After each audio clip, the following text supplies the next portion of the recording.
turn your music off. Hey man, I got this. I have pro level production, okay? But unfortunately, Groove Shark is really hard to move the slider, so I can't do the cool fade outs like I was doing with my other thing. I'll figure it out eventually.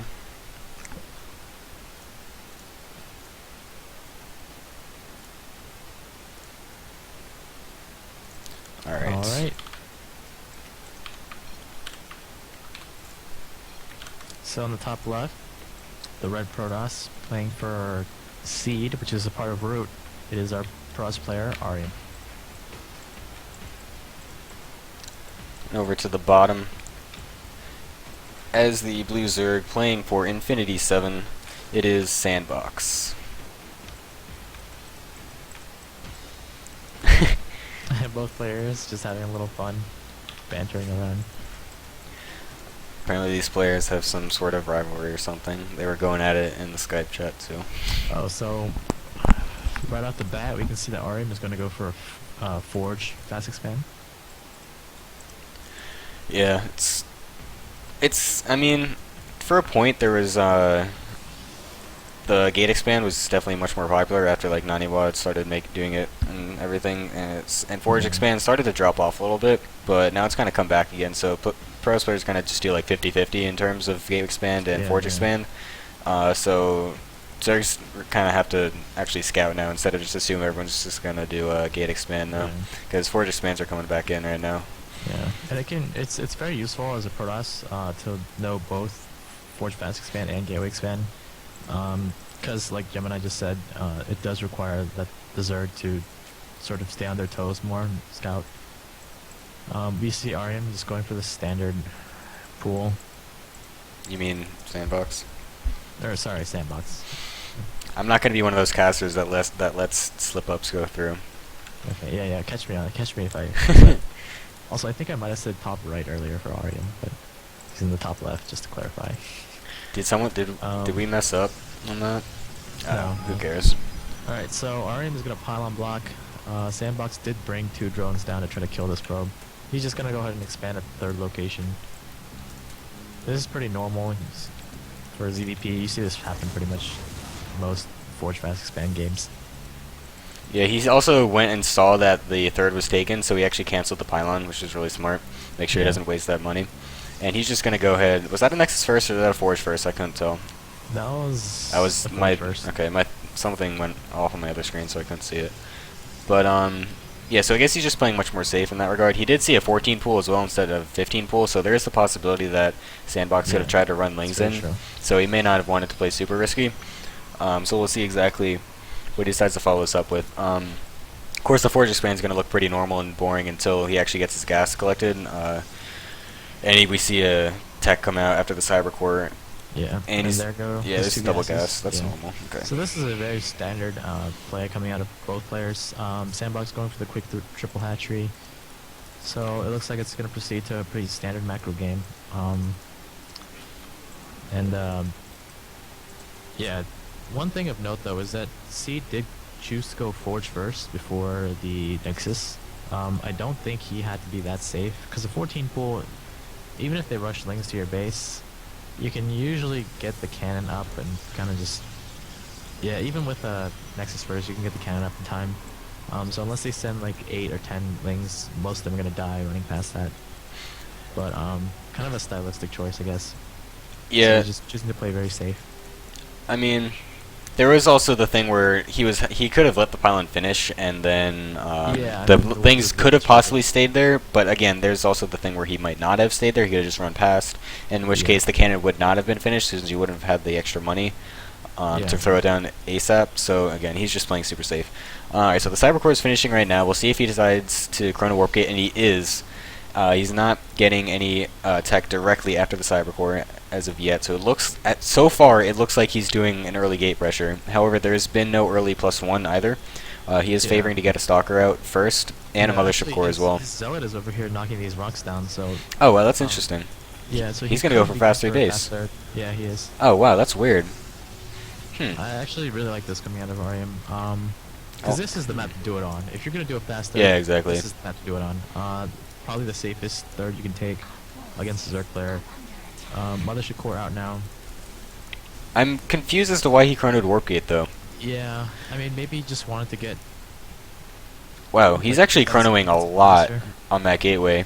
He's chronoing a lot of everything not probes right now, which is quite interesting. And damn, a frickin' what was that? A 630 Nexus? That's so fast. Wow. Usually like the earliest all goes like 650, 7 minutes, but like man, this is even earlier than that. Yeah, this is very, very early. He's chronoing Warp Gate again. Maybe that's really interesting. Yeah, I mean, he might just go for like a 12 gate or something off of 3 bases really quickly. I mean, you still don't need Warp Gate super early for that. You don't need Warp Gate this fast, so... Yeah, so, I don't know. And also, he doesn't have any weapon upgrades or armor upgrades, so... I guess he's just doing it to get, like, Warp Gate out as soon as possible so that he can defend the third base. Yeah. I mean, that's the only thing I can imagine him doing it for, but I feel like he's just doing, like, look at this, like, there hasn't been a single chrono boost on the Nexus, like, since this gateway is finished and the Cybercore is finished, so, like...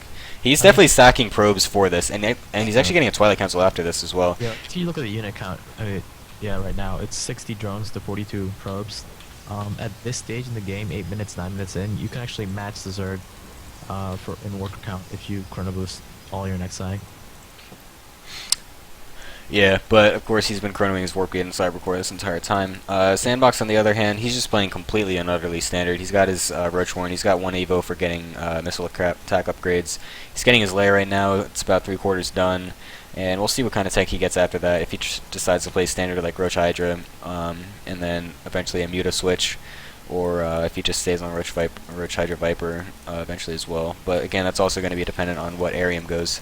And if he goes for any sort of early aggressions. He is getting a Twilight Council and Robo Bay or Robo Facility at the same time, so it's a little tricky to see what he's actually going to do once he starts upgrading. He is getting an Immortal out right away. Yeah, so the Hallucinated Phoenix from Arium actually sees 5 gases taken already. Oh, and he's going to go for a Dark Shrine. Interesting. So this could be DT drops. So we'll have to see if Sanddbox can scout this in time. Sanddbox still doesn't have link speed, and he has a pretty sizable group of Zerglings out here. Yeah, he's also making a large amount of roaches. He had 14 Q at one point, so he's gonna have quite the amount of roaches coming out right now. Yeah, so he might be going for a little bit of pressure right here. There's no link speed. Oh, he's actually getting ventral sacks. He's going for Overlord drops. Oh, this is like what Hyun was doing in DreamHack. Hyun was doing these mass roach drops. Zerg style against Protoss. Oh wow! It's just basically what the Zerg player does is he maxes out very quickly on Zerglings and Roaches, and then when the Protoss moves out, he just goes for a Doom drop and base trades. And even if Protoss players prepare for a base trade by fortifying their base with cannons and having sentries left behind to force field the ramp, it'll just bypass everything with the Overlord drops. Yeah, this is really interesting. Because I think Sanddbox was trying to hide his roaches because he kind of brought them down here towards the potential 4th base a little bit to try to keep them away from the normal scouting path. But Phoenix actually went over them right away, and so Arium knows that there's some sort of pressure happening, but he doesn't know about the Overlords yet. He has not seen the swell of Overlords coming. He just sent another Hallucinated Phoenix in to check, but he did not see it go by. It went on the other side. Yeah, the drops are already coming. Arium is making 7 gateways right now. He's ramping up his production. His economy is stabilized on 3 bases. He's gonna have fantastic. Oh, he saw the Overlords for a brief second, but he didn't actually see it though. They're dropping already. But oh my god, all he has are sentries and a couple of Immortals. Like this isn't gonna do anything at all. Oh, holy crap! I just realized freaking Sanddbox maxed right now. Yeah. That was a pre 12-minute max. Yeah, Sanddbox maxed out at about 11 minutes. Now he's just. See, this is what makes this style so powerful. These sentries, he has 8 sentries here. That's 800 gas invested in these force fields, and they're not doing anything because Sanddbox is just dropping. He's picking the roaches up again. He's dropping them again. Now he's spreading creep. However, there are DTs in this army. And DTs, yeah. Yeah, he doesn't know about these DTs just yet, and yeah, this will get cleaned up, and I think actually that Sanddbox is behind here. I mean, he's still got a drone count, but he's got 71 drones behind this. Like, he can easily macro out of this. He's got a 4th base as well. It's just starting to get... Actually, it's not saturated at all yet. I mean, he's not in, like, a dire situation. Oh, yeah. It just did not go as well as he would have hoped. I mean, yeah, that's definitely true, but Arium... I mean, because usually you can... doesn't have an army. Or something like this. But, I mean, as you can see from the supply, he dropped 100 supply. And, oh wait, no, sorry, that's... Yeah, no, he dropped... Well, he did at one point, but now he's remaxing. Ooh, the Cybercore actually got picked off, so he's not going to have any more sentries or stalkers out. He's only got 2 sentries at this point. And that's not going to be very good to help keep these roaches out of the way. There is a big DT up in the main, though. The Sword Prism never actually died, and he's going to try to target on the hatchery, but there is transfuse going on. Oh, it's going to be so close. No, it does not go down. It's got 300 health points left. And Arium was quite indecisive about whether he wants to keep warping in, but it's just going to stay there. But it doesn't even matter because Sanddbox doesn't have anything to kill that right now. And he's just going to continue with this roach remaxing right here. He's going to try to break Arium continuously. He's not going to try to do any sort of switches right now. And I don't know how this is going to work, because right now Arium has the anti-roach army. Yeah, exactly. I don't like this coming out of Sanddbox because, look at this, he's got 5 immortals in his army. Oh, but he's going to drop all right on top, though. So it may not even matter. I don't think this is going to work. Yeah. Yeah, he's definitely getting forced back right here. All the roaches that dropped on top of the army died instantly. Yeah, immediately. And then he got... Yep, just got force fielded. Yeah. At this point, he really needs to transition out or go for a base trade when Arium pushes out. But he's still making roaches. I mean, that's fine as long as he goes for a base trade, but he cannot engage this army like he's been doing. Yeah, like Arium is just continuously building up the anti-roach army right now. Now he has Blink. He has +2 against the Zergs 0-1. +3 is almost done, and +2 for the Zerg is actually just starting. So he's doing a 1 Overlord drop. That's kind of cute. It's like a 4 roach hit squad right there. Yeah. This War Prism's still not doing anything either.